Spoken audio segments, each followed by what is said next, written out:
Lord Foulkes is a Labour peer and former minister under Tony Blair. George, thank you for joining us today. I know you're part of a campaign to argue to John McFall, the Lord Speaker, that an address from President Trump to the joint session of Parliament would, in your view, be inappropriate. Can you tell me why you think that? Yes, happy Easter, by the way. Happy Easter.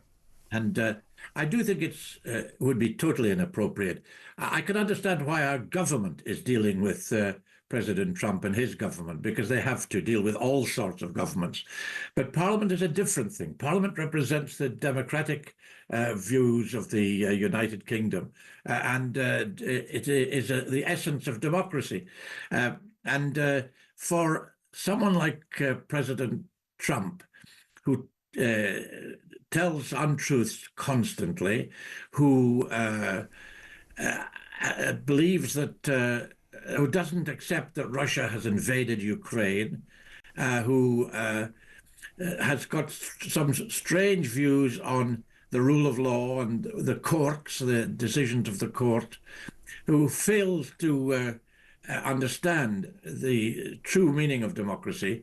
For him to be asked to speak to the Parliament of the United Kingdom, I think would be totally inappropriate. Tell us what you really think, George. I mean, we've had a number of addresses to joint sessions of Parliament. We've had Zelensky previously, the Queen, Nelson Mandela, and so on. I mean, the point of Parliament is to debate. Surely this would start a debate. And if people like you or others don't want to go to this, should it happen, well, surely you can just stay away and make your point in these kind of forums, or indeed in the House of Lords or the House of Commons.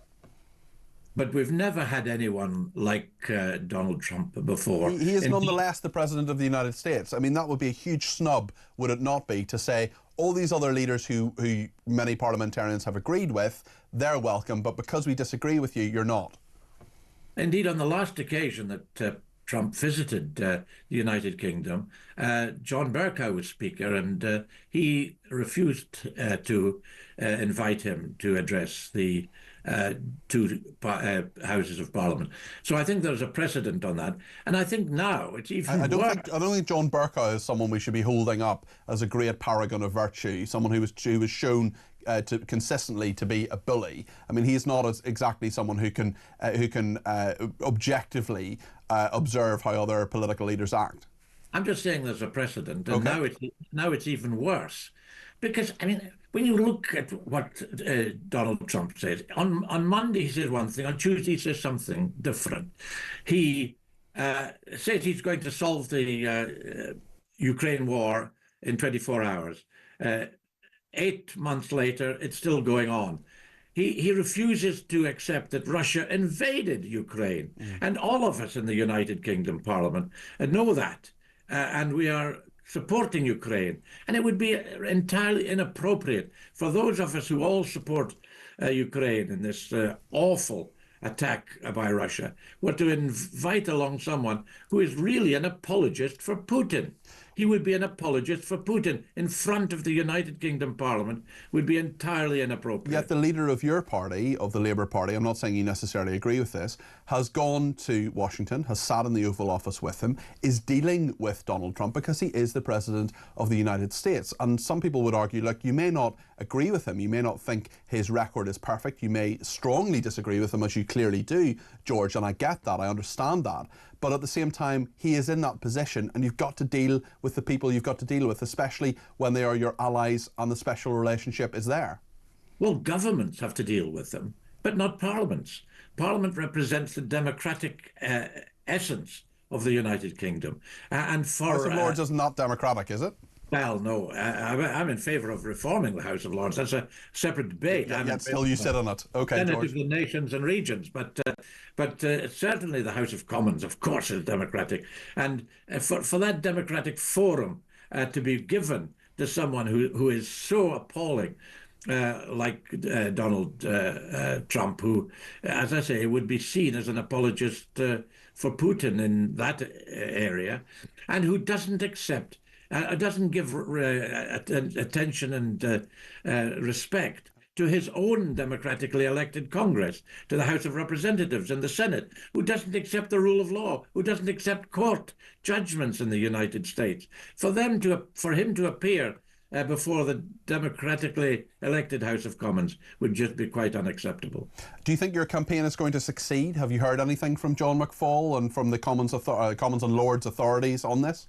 I haven't had a response from them yet, but I've had a response from lots of MPs and peers and from the public who are writing in and emailing and texting supporting this. So I think there's a growing feeling. In fact, when a visit was suggested in 2019 at a state visit by Trump, there was an early day motion in the House of Commons supported by lots and lots of members of Parliament, including at the time David Lammy. So I think that although now he has to deal with Trump as a foreign secretary, on that occasion when he was a backbencher in opposition, he did feel very strongly that Donald Trump should not. So are you disappointed in David Lammy changing his position for issues of realpolitik?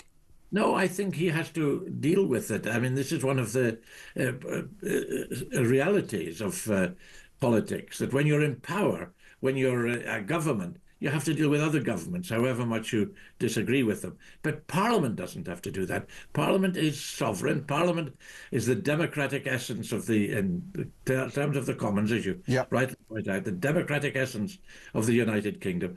And we shouldn't be forced to have someone like Donald Trump come in and talking nonsense. It would be total nonsense. You've heard him speak. George, I just want to put one message to you. We've had quite a lot of messages from our viewers and listeners on this. I just want to put this one to you from Tanya and get your response. Do we believe in free speech or not? George Foulkes, you have on, talks about democracy and the rule of law, but he is saying Trump can't speak in the House because he doesn't agree with him. Is it free speech, but only when they want it? It seems so, given some of the placards we saw on Saturday, and no action was taken. That's a separate issue. But on the particular issue of free speech and hearing all opinions, Tanya wants to challenge you. What would you say to Tanya?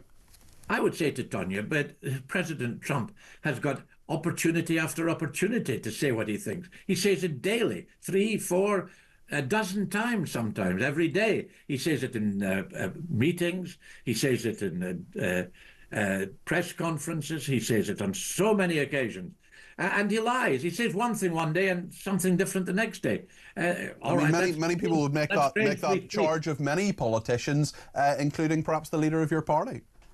No. That's nonsense. You've heard, haven't you, Peter? You've heard some of the speeches that Donald Trump I know what you're saying, and I'm sure they're completely unbelievable. Okay. I mean, it's like some child speaking on occasions. His use. I'm not saying I'm the most eloquent talker, but his use of the English language is really pathetic. And as I say, he says so many things that are untrue, and then he contradicts himself. And he says so many things that are really objectionable.